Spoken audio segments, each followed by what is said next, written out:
Cruise Line had a massive reveal for the Disney Adventure last week. It's time for us to dig a little deeper. We got the dates, the prices are coming. This ship is amazing and it's actually going to have rides on it. Like actual rides that you would see at a theme park. They even will have the longest roller coaster at sea. They've actually got 2 locations to have some water fun with the family, the Toy Story area and Wayfinder Bay. The Imagination Garden will have storytelling and immersive storytelling. There will be shows going on throughout the entire day. And I have to say that one of the places I am absolutely the most excited about is San Francisco Street. This is of course inspired by the movie Baymax. This is meant to feel like you are in the city in San Francisco. It's going to have 4 theaters, so much more. They have some seriously exciting new dynamics and innovations coming to this ship. Let's dive into all of this because I am so excited about the Disney Adventure. We really have seen how Disney Cruise Line will take something and test it out once or twice on different ships, see what the reactions are, tweak it a little bit, and then bring it on a massive scale. The Disney Adventure is a huge opportunity for a lot of that because of this new immersive dynamic that they have going on here. And really exciting one here is definitely going to be Marvel Landing. Marvel Landing is where they are going to have 3 brand new attractions. The first of these is the Iron Cycle Test Run. This is Disney Cruise Line's first ever roller coaster. On this roller coaster, you will get to test drive Tony Stark's latest Iron Cycle prototype. Now, we actually got a new look at these cars just the other day. Disney Imagineering has shared these images. Of course, this is themed after Iron Man. You're gonna have a quick driving lesson, and then you get to push this technology to its limit on a gravity-defying race suspended up to 30 feet above the upper deck. Upon completion, Iron Cycle Test Run will be the longest roller coaster at sea. I mean, that's just gotta be a special kind of fun. I've been on a lot of roller coasters, but I've never been on one overlooking the ocean. This is going to be a full immersive experience, I think. We've even got a look at the ride vehicles for the PIM Tech modified mini cars. These have PIM Quantum Racers that are going to be racing around this track, and they have the Groot Galaxy Spin where you get to fly your own. It's going to go round and round, up and down. The tiny humans love these, and so do the bigger ones. One of the biggest concerns I have seen so far is that people are concerned that they might charge to ride these rides. I honestly cannot see that happening. I don't see a world where they make you pay to get on this ship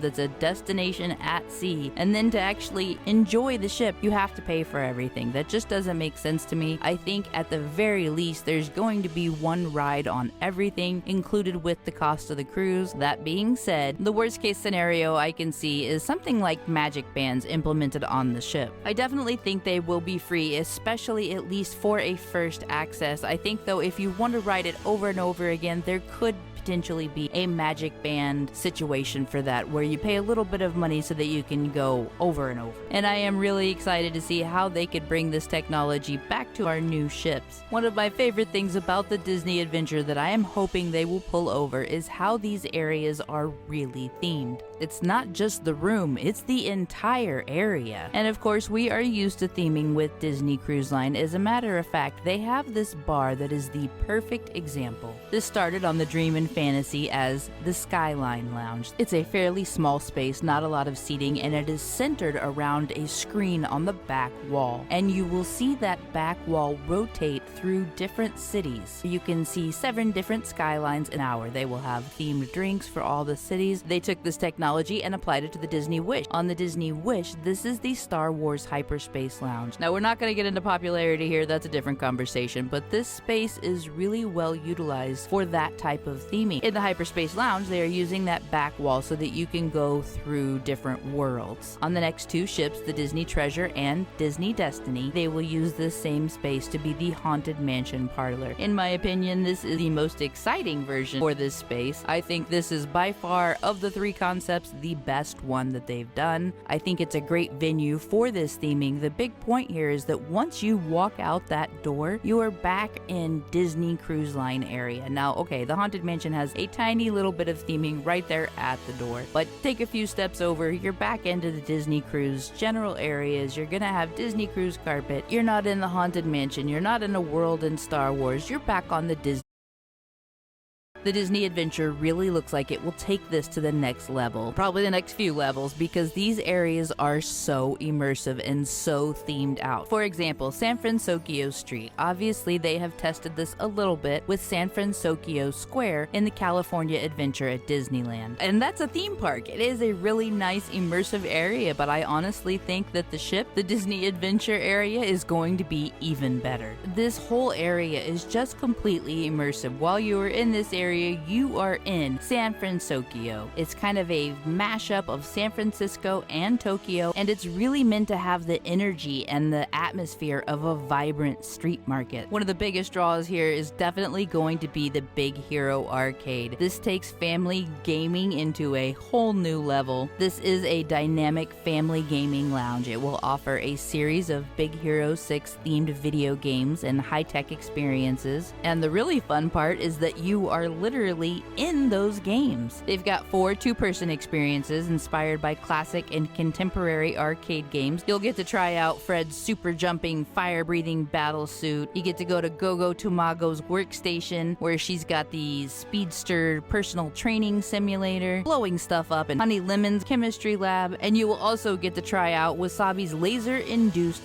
plasma blades while you chop stuff up, virtually, I'm sure. The big draw at the Big Hero Arcade is the Hero Training Zone. Now, this is an immersive training simulator. Of course, this is built by Hero, one of the stars of the film. Now, this is a full-body experience. You get to do it in groups of 4, so you can play with the family. You get to put this immersive training simulator to test in a full-body experience across a high-tech gaming floor. You will also have the opportunity to meet Baymax. They're going to make sure that you know he is coming, because you will hear the sounds of our huggable healthcare companion inflating and powering up behind his garage door. In addition, on San Francisco Street, they will also have a trolley stop and cable car lounge area. Of course, they're gonna have some shopping, a street stand cafe. Did I mention they're gonna have 4 cinemas? Baymax Cinema will have a 4-theater complex showing new and classic Disney, Pixar, Marvel, and Lucasfilm movies throughout the day. They even have 2 themed storefronts, the Edge of the Bay Cafe and Vibe Records. These conceal hidden.